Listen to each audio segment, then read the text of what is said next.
The fidelity of video games have come a long way, to the point now where games can practically look like movies. Me and a lot of gamers have wanted this for a very long time, but what I never anticipated was it coming with downsides. There are a lot of very useful tools to pull from the world of cinema to tell great stories in video games. Things like acting performances, camera work, realistic graphics, cutscenes, you get the idea. But the closer and closer we get to games that play like a movie, the less room it leaves for that game to, be a video game. And the same goes vice versa.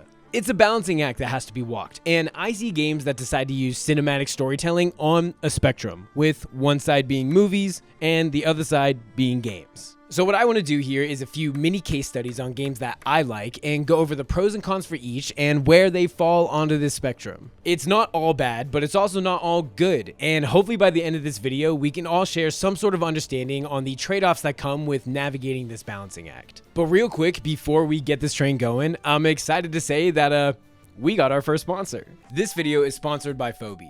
Phobies is a free-to-play hex-based strategy game that combines card collecting and PvP elements. Collect and upgrade a variety of different Phobies, all with unique attacks and abilities in order to make a powerful army to battle other opponents online.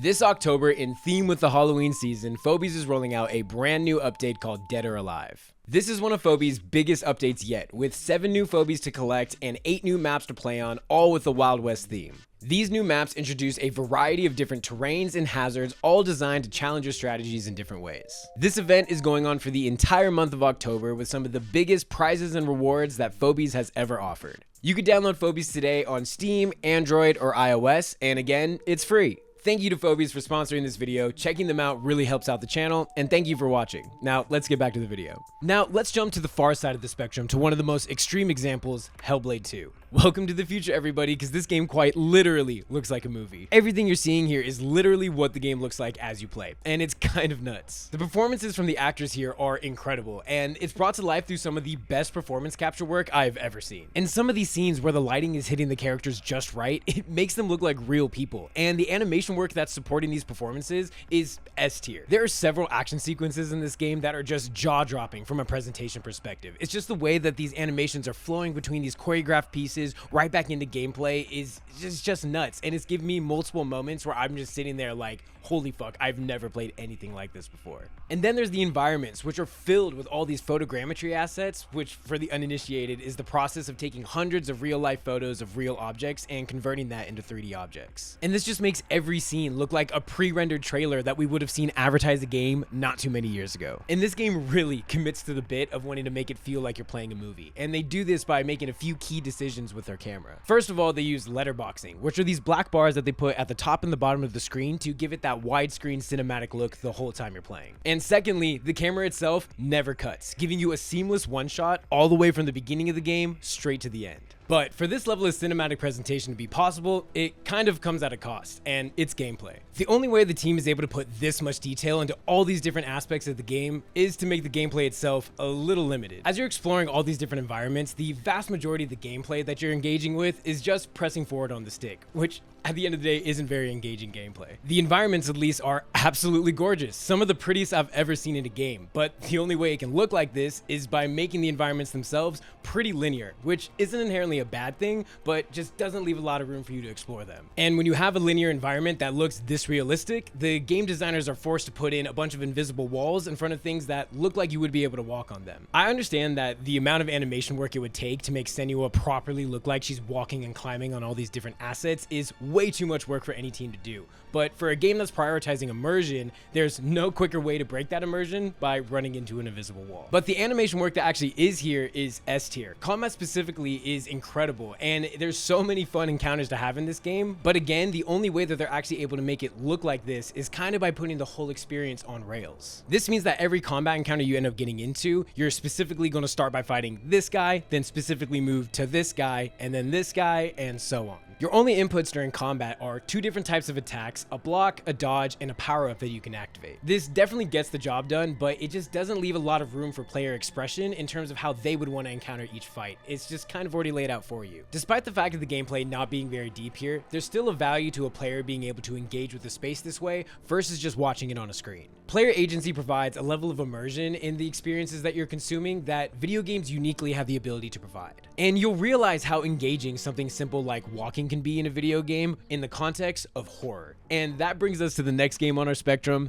Alan Wake 2. It's pretty common to be watching a horror movie and you're screaming at the TV for the character not to go in there because, you know, danger, and then you're just inevitably wincing at the TV waiting for that jump scare that you know is coming. Now, when you compare that experience to watching a horror movie to playing a horror game, you begin to realize the power of player agency in storytelling. Now, instead of just watching a character walk towards that danger that you know they should avoid, you have to be the one to walk towards that danger. And when shit goes down, you have to keep some sort of composure that keeps you locked into the experience instead of having you look away and just close your eyes waiting for it to pass. So now that simple act of walking through a space in a game, which in a lot of examples would be kind of unengaging and boring, in the context of horror, this turns the experience into something that's heart-racing intense. Alan Wake 2 is a survival horror game, which is different from regular horror games because it gives you the ability to fight back against your enemies rather than just running and hiding, but to simply label it as that is a disservice to the incredible and unique storytelling experience that Remedy has created here. This game is art, unlike anything I've ever experienced before. It really feels like cinema at certain points that's simultaneously taking advantage of the medium of video games to enhance that experience. There are so many creative and clever ways that this game delivers its story through things like genre bending, breaking the fourth wall, casting, writing, and many other things that I don't have time to talk about here. But easily one of the most interesting aspects of this game is how it blends both in-engine and live-action storytelling. Most of the characters in this game have live-action counterparts to them, and the game transitions and blends between these two mediums in really creative ways. The most prominent example being the main character Alan Wake, and the many scenes where you're playing as him and then you look at a television screen and it seamlessly transitions into a live-action scene. I would have imagined something like this being a little jarring, and it kind of is at first, but you end up just getting immersed, and it adds this whole other layer into the way you view the characters, and it creates this really unique storytelling experience. This game also uses these live action elements in other creative ways too, like vignettes that lay over the game world and commercials that are advertising different products and parts of the town. All of this paired with really impressive visuals culminates in a storytelling experience that is unlike anything else in the medium of video games. Now, before we go further, I just want to emphasize that this game is amazing and it really delivers on the specific type of experience that they were trying to give, and I don't think it needs to change. But if we look at the way this game plays, disregarding the story and its presentation,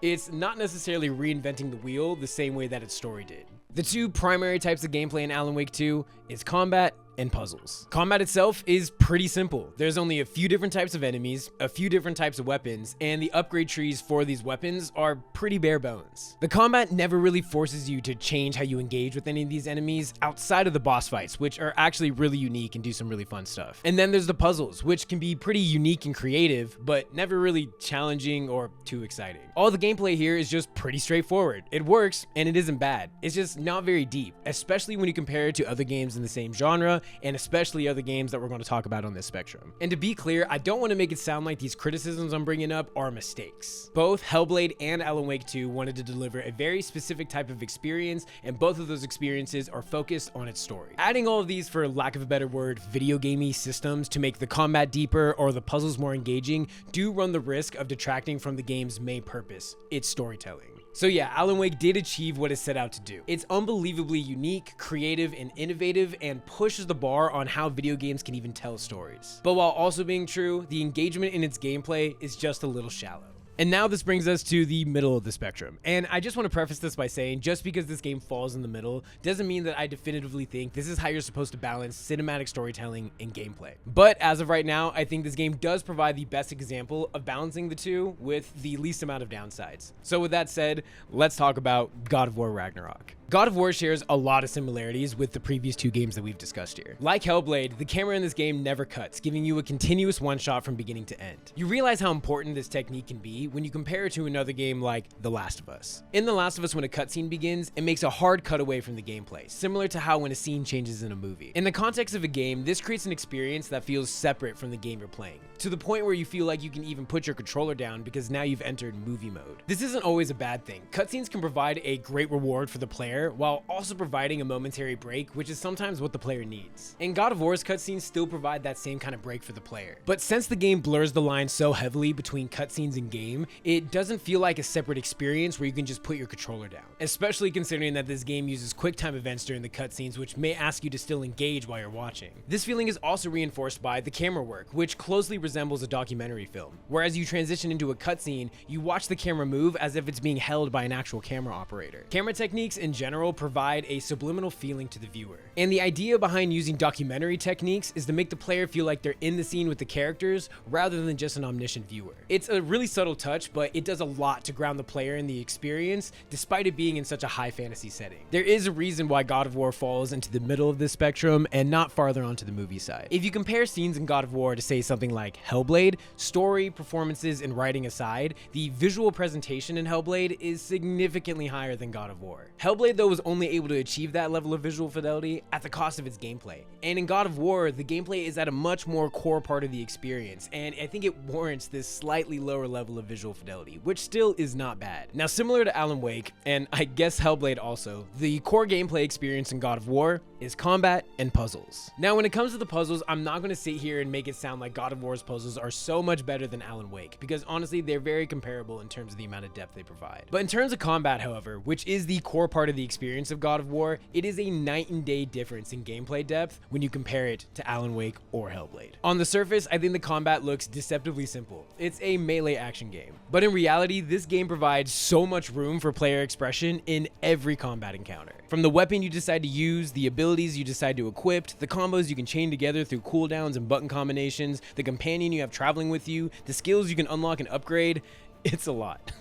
And on top of that, there is a huge amount of enemy variety that consistently forces the player to change up their playstyle rather than just relying on one strategy to go through the whole game. Now, I think we can objectively say that God of War has a great combat system, but that doesn't mean it would just work across the board for similar games. As I said before, Alan Wake 2 and Hellblade 2 wanted to provide a specific type of experience, and if you were just to take this combat system from God of War and drop it into either of those games, it runs the risk of detracting from the game's main focus. But games that do provide a certain amount of gameplay depth get unique access to this ability that video games have unlike any other medium, and that's the ability to tell its story through gameplay mechanics. God of War is able to reinforce a lot of its narrative themes through different gameplay mechanics and options available to the player. A minor example of this is how the game deals with this theme of Kratos trying to reform himself from his younger, bloodthirsty, rage-infused self into a father who's setting an example for his son by having control over his actions and emotions. The way the game is able to reinforce this theme through gameplay is the rage meter. By default, you can use this rage meter to enter Kratos into a state of frenzy where he can do a lot of damage. Or you can decide to use the rage meter as a heal, where Kratos then controls his emotions and he gets health back. It's a subtle example, but it reinforces one of the themes for Kratos as a character. But my favorite example of how the game uses this gameplay to reinforce its story is through Atreus. I'm going to do my best here to avoid spoilers, but I just want to give a broad sense of what these themes are. Obviously, as you can tell by the title of the game, Ragnarok, the fabled end of the world in Norse mythology, is coming. And Kratos, as a father, wants to protect his son from this. And Kratos' way of doing this is to force Atreus to train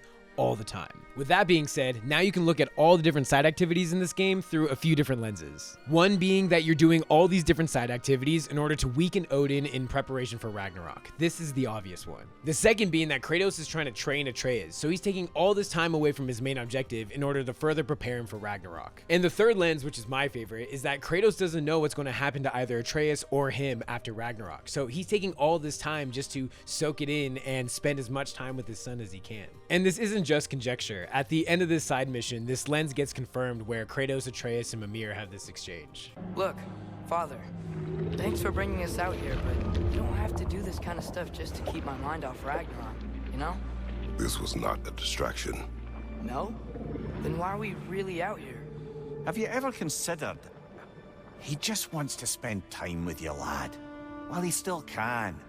Really?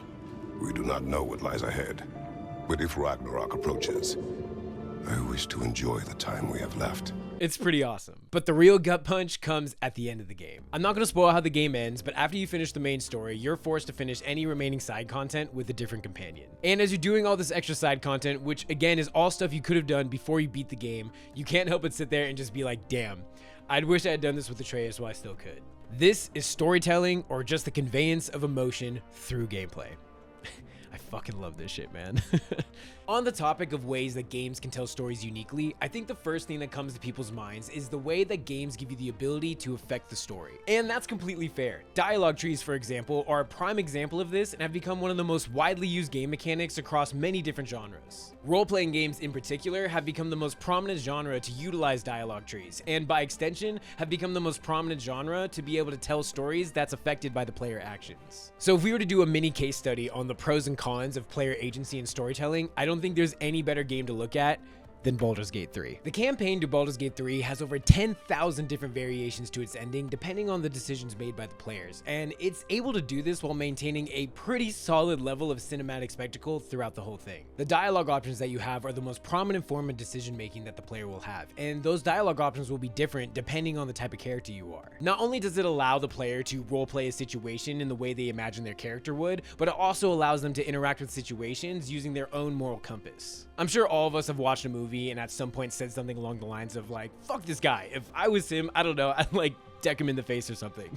Well, role-playing games, to a certain degree, let you do that. And for obvious reasons, there's a lot of storytelling potential in the ability to do that. The game really does its best to allow you to look at any situation and tries to let you tackle it in any way you can think of. Conversations are one of these options, but you could also utilize things like stealth, violence, magic spells, or certain items you picked up, all without the game ever explicitly telling you you have to do it using any of these options. On a small scale, these options can maybe just allow you to circumvent an obstacle, but on a larger scale, some of these options you have available to you can drastically affect how your campaign is going to go. I would really love to talk about this more, but I've already done that in a different video if you want to hear me dive deeper into this. All of these different decisions and options result in each player having a really unique experience as they play through the campaign. This not only provides the player a strong sense of satisfaction by being able to witness the effects of their decisions, but it also creates a situation where the game can be replayed many times over just to see what would happen if you made different decisions. Compare this to the other games we've been talking about here, where each time you play it, you'll predominantly be getting the exact same experience each time.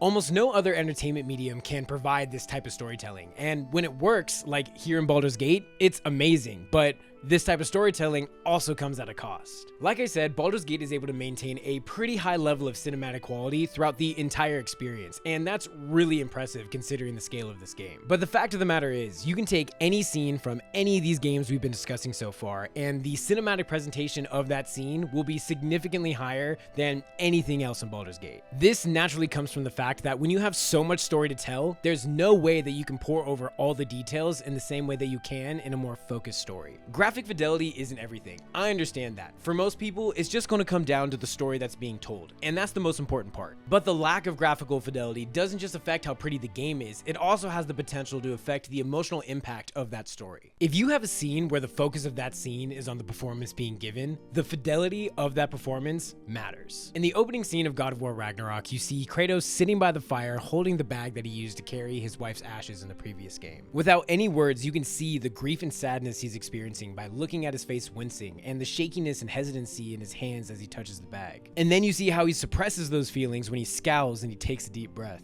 There is so much emotional conveyance to the audience from the small movements in the character's face, and these types of scenes can't be achieved unless you have a very high level of visual fidelity. The other games that we've been talking about on this spectrum actually hold another advantage in terms of emotional impact on their stories, and that's the fact that players can't make decisions that affect that story. In effective storytelling, you typically have this rising action that comes with each consecutive story beat that leads to a climax that creates a satisfying payoff for everything that came before it. This structure also allows creators to imply certain messages, themes, and emotions by showing story beats in an intentional order. This can actually be visualized in a graph, where on the x-axis is the length of the story, and on the y-axis is the tension experienced throughout. For most stories, this will typically look something like this, where the tension gradually rises and peaks out at the climax and comes back down for the resolution. This, of course, is not hard set rules to follow in storytelling, but it's so effective that it's become how most stories are told across any medium. Now, when you have a story that allows you to make so many decisions affecting the direction of that story, and there's so many other stories to be told along the way,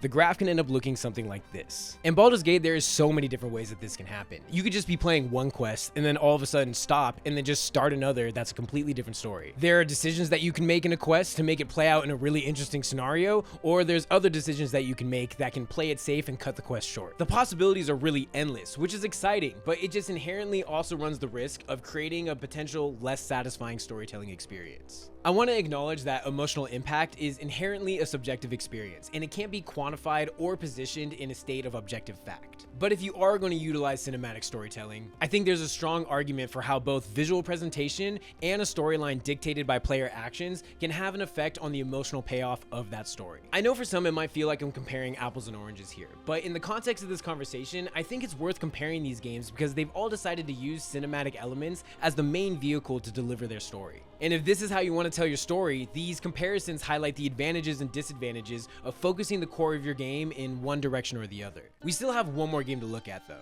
and I want to end this on how a game can still utilize cinematic elements in the presentation of its story, but instead of conveying that story and its message through those same elements, it instead decides to convey that story through a way only a video game can. And that's gameplay. There are a lot of great examples of this, but the one that hits home for me is Shadow of the Colossus. And fair warning, there's going to be some spoilers here for an almost 20-year-old game. The game, both on a narrative front as well as its gameplay, is pretty simple. The game opens with a nameless boy arriving on horseback in a forbidden land with the body of a girl wrapped in a blanket. He enters a temple and places the girl's body on an altar and is then addressed by a mysterious voice known as Dormine. We find out that this girl's been sacrificed and the boy wants Dormine to bring her back to life. Dormine tells the boy it might be possible, but he would have to slay the 16 colossi associated with each of the statues along the walls of the temple. And that's it. Until the finale of the game, it provides no more context or exposition on anything. We're never told the characters' names, where they come from, why she was sacrificed, nothing. I'm pretty sure if you look in the game's manual, you do find out that the boy is referred to as the Wanderer, and the girl is referred to as Mono, or Mono, I'm not sure. So I'll refer to them by those names going forward, but again, the game never tells you. Besides for Dormine briefing the Wanderer on his next foe, and a cutscene that plays midway through the game, the entire rest of the game at this point is told through gameplay, until the finale. The gameplay loop starts with the Wanderer setting out on his horse Agro to explore the land and search the next Colossus, guided by the light from his sword. Each of the 16 Colossi are completely unique from one another, and once you find them, it pretty much turns into an action puzzle game, where you have to figure out how to reach the weak points on the Colossus to kill it before it kills you. Fighting all these different Colossi invoke a very David versus Goliath tale, and it's pretty easy to get behind the hero's journey of trying to defeat all these monsters in order to save the girl he loves. Some of these Colossi will really start to kick your ass too as you try to figure out how to get to its weak points. So by the time you're finally able to get to these weak points, it has you pumped, really doing everything you can to take it down. The music will swell and you're holding on for dear life as you put in that final blow to take it down, but once you do, everything goes quiet.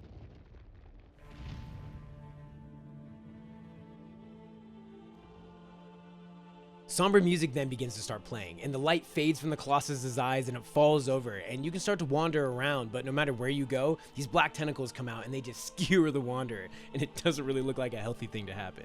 The Wanderer then wakes up back in the temple just for you to go do it all over again. Beating these Colossi can easily be framed as a moment of triumph and victory. And yeah, there's definitely a sense of satisfaction in overcoming these obstacles. But instead, the game decides to give these moments a tone of sadness and remorse. After each fight, there are these long stretches where you're just riding your horse through the world searching for the next Colossus. Along the way, you're surrounded by really pretty environments with no music and almost nothing to interact with, and this was done very intentionally. These moments give the player time to reflect on all the fights they've encountered up to this point, and you're constantly reminded of them by these giant spears of light that stretch into the sky coming from each point you defeated a Colossus at. As you explore, you'll be surrounded by all of these abandoned ruins, hinting at a civilization that's been lost to time. This creates this kind of mystery to the world that both you, the player, and the Wanderer don't really understand, making you question why all this is here to begin with, as well as creating a sense of loss and isolation that mirrors the emotional journey that the Wanderer is on. As the cycle continues and you push closer and closer to the end of the game, you'll also see the Wanderer go through a physical transformation. After each fight, he progressively becomes more and more pale, and you'll begin to see these dark veins start to cover his body. This then acts as a visual representation of the toll this journey is taking on the Wanderer, but despite it, there's nothing else to do besides keep going. All this comes together at the end of the game when a priest and some soldiers arrive at the temple.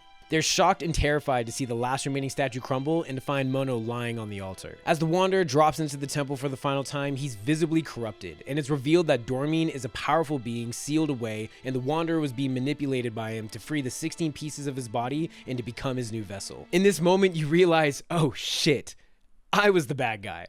Granted, a bad guy we can sympathize with, but still. This recontextualizes the entire game when you look back on it, and even more so when you go decide to play it a second time. The Colossi are represented as these majestic, peaceful creatures, and it's only until the Wanderer shows up that they're forced to defend themselves. Now you can begin to sympathize with all these different Colossi, and as you defeat each one and that somber music begins to play, it all starts to hit differently. Now, it's very possible to take this game at the surface level, not think too deeply about it, and you end up getting a very shallow storytelling experience by the end of this game. But if you pay attention to the details, this game conveys a lot of messages and emotions through its gameplay loop. This game still heavily utilizes cinematic elements in its presentation, but the lack of heavy-handed storytelling leaves a lot of room for interpretation, and honestly, that's a really key part of any good piece of art. This game came out in 2005, and since then we've definitely seen other games adopt similar storytelling techniques, but it's still rare to find games that take full advantage of the strengths of its own medium, and that's kind of a bummer. It's only natural for people who make games to want to recreate the storytelling that they grew up on, which for most people is movies. Similar to how film and theater take inspiration from one another, I think it's possible for games to take inspiration from film without losing that aspect that makes games solely unique. It's not wrong to make a game that plays like a movie. It's just the closer you get to that cinematic experience, the less room you have for that game to be able to explore the creative possibilities that only this medium can offer. At least, that's what I think. But what do you think? Let me know in the comments down below. If you liked the video, give it a like. If you want to see more, consider subscribing. Thank you to Phobies for sponsoring the video. It really helps me out, and checking them out helps out the channel more than you know right now. And I hope this all made some sort of sense. I can't even tell if it did, but here it is. And that's really it, man. Thank you for watching. I'll see you in the next one.